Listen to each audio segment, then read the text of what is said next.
اچھا اسٹوڈنٹس، اب آ جائیں پیج نمبر 2 پر. ٹھیک ہے، پیج نمبر 2 پر آپ کو سوالات نظر آ رہے ہیں. جب آپ نے الفاظ میں نہیں کر لیے تو ہم اس کے سوال جواب کریں گے.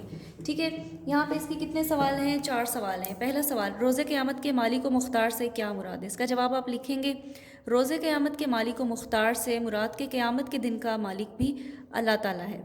ٹھیک، اس کا اتنا ہی جواب ہوگا. ٹھیک ہے. سوال نمبر 2، انعام و نعمت پانے والے کون لوگ ہیں؟ اس کا جواب آپ لکھیں گے انعام و نعمت پانے والے وہ لوگ ہیں جو اللہ کے بتائے ہوئے راستے کو اختیار کرتے ہیں اور نیکی کے کام کرتے ہیں. ٹھیک ہے، وہی لوگ انعام و نعمت پانے والے ہیں. سوال نمبر 3، کون سے لوگ گمراہ ہیں اور ان سے بچنے کے لیے کیوں کہا گیا ہے؟ تو اس کا جواب آپ لکھیں گے وہ لوگ جو اللہ کے بتائے ہوئے راستے پر نہیں چلتے اور جن پر اللہ کا غضب طاری ہے یا اللہ کا غضب نازل ہوتا ہے، وہ لوگ گمراہ ہیں اور انہی سے بچنے کے لیے کہا گیا ہے. سوال نمبر 4، نظم پڑھنے کے بعد قرآن پاک کی کون سی صورت ہمارے ذہن میں آتی ہے؟ تو اس کا جواب ہوگا نظم پڑھنے کے بعد قرآن پاک کی سورہ فاتحہ. ٹھیک ہے، ہمارے ذہن میں آتی ہے. اسی طرح سے آپ لوگوں نے اس کے جواب لکھنے ہیں. سورہ فاتحہ میں آپ نے پڑھا نا، اہدنا الصراط المستقیم صراط الذین انعمت علیہم غیر المغضوب علیہم ولا الضالین.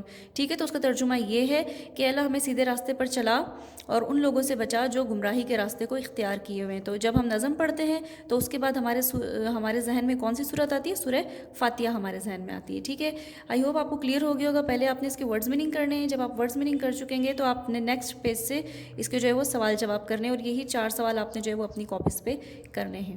تھینک یو، اللہ حافظ.